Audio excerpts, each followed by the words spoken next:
Welcome to a video about Japan, the ancient origins of Japan, and the strange mysteries within the timeline of Japan. Now, when most of us think about the architecture in the region, this is what we think of. Very beautiful style. Very unique with its flared roof. But if I were to tell you that this was Japan in the 1850s, it would seem out of place. And we can see people in what seems to be traditional Japanese robe, and some more here, and rickshaws, and really the people don't seem to match the architecture. And this architecture is what we see all over the world in this time period.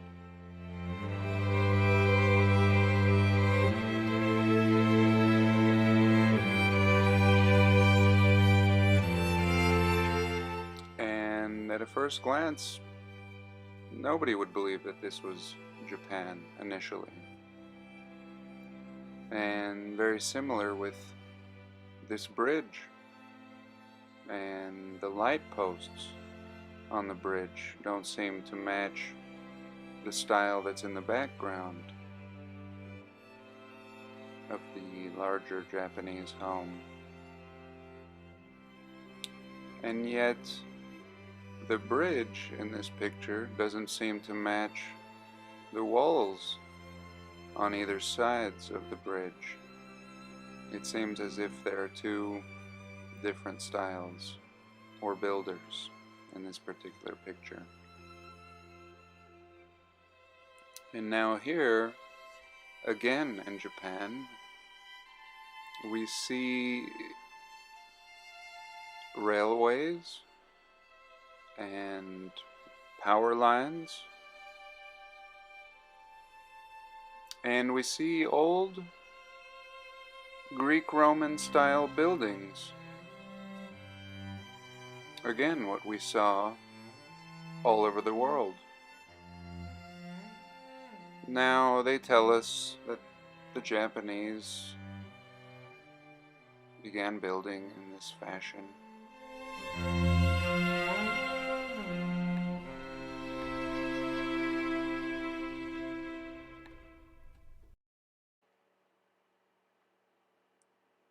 And to me, this is a far jump to the next style. Let's look at the really old style, what they tell us historically.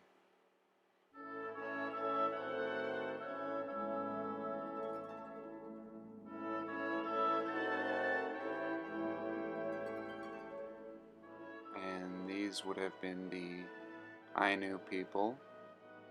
And now we begin to get the more modern Japanese look, which is very beautiful, very simple and open. And this was supposed to evolve into this. And now this is the narrative that we're given. But if we look carefully at the base of many of these structures, what we can see is something that's much older and something that is similar to building styles found all over the world. Very old polygonal stonework, where these builders were not concerned with uniform building blocks. They were such masters. The sharp edges or corners, absolutely amazing. And this is not typically what we think of when we think of Japan. This is something that we might think of in Peru,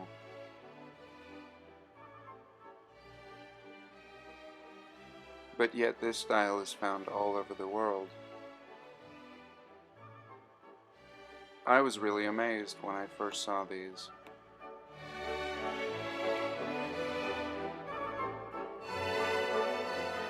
I'd never seen such things in Japan, in all the pictures. This really blew me away.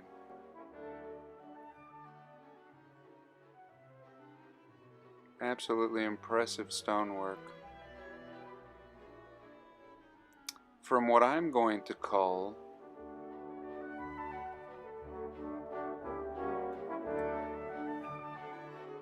the second people. The second people were great builders. They were not rock cutters, necessarily. They were rock builders, but they were great rock builders.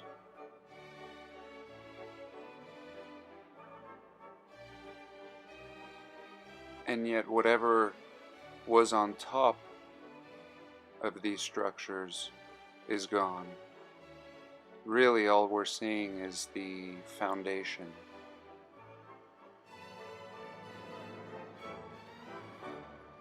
The very base of the structure. And now they've built their modern style on top of these perfect and ancient foundations.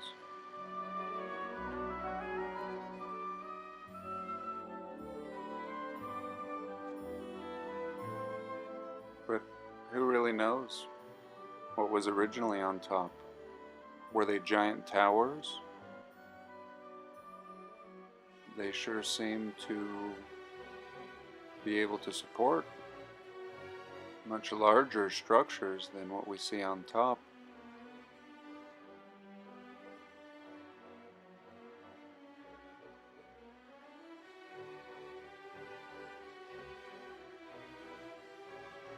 Beautiful stonework from the second people.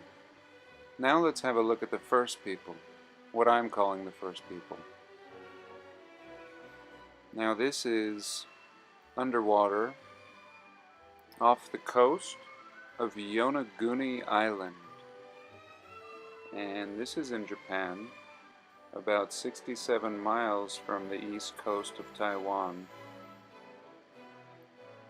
And these ruins are absolutely amazing. Now these are rock cutters. So on the top we were just looking at amazing stone workers, polygonal stone workers. And now we're looking at the rock cutters, not far, just right below the ocean waters. Now, was there a time where the ocean waters were lower? And this was actually on the surface. It seems so. Now some people actually believe that these are just natural.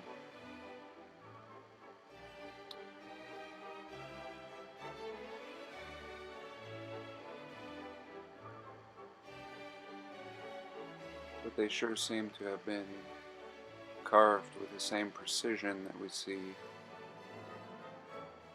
with all the rock cut architecture all over the world.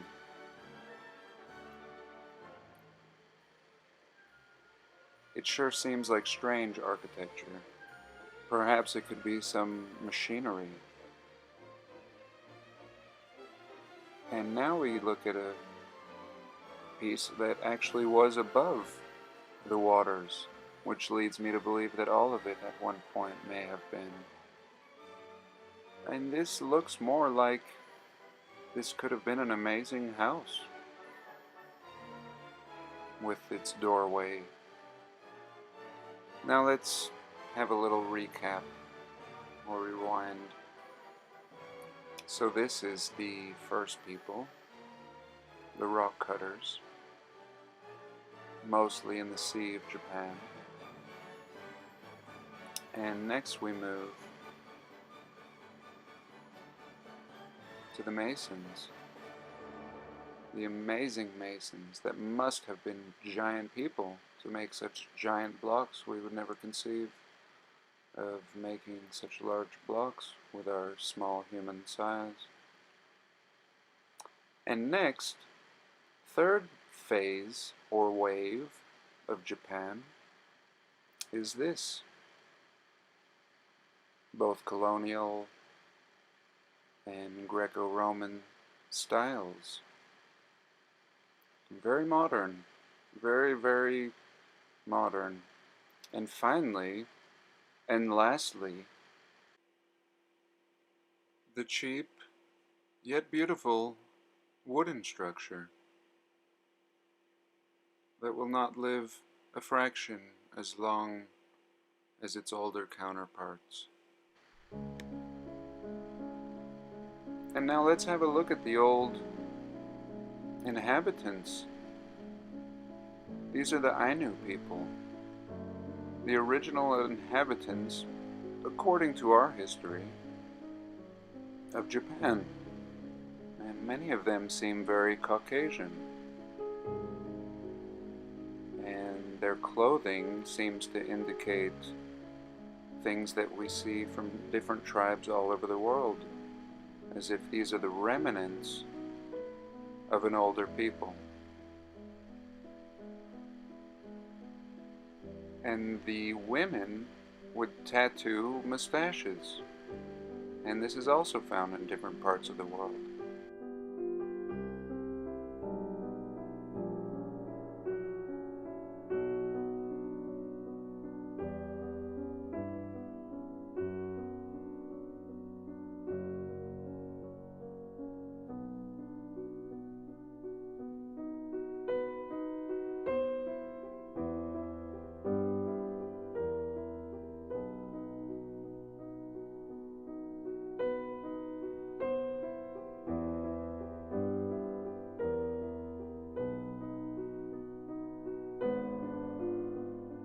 Now here we have a samurai, and I had a very difficult time researching this samurai due to the movie The Last Samurai.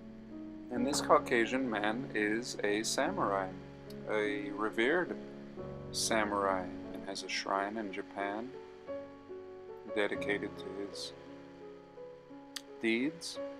And here again we see a samurai with a flair of colonial, which I just find fascinating. Again, there was obviously this period that went on in Japan, and he clearly is representing this.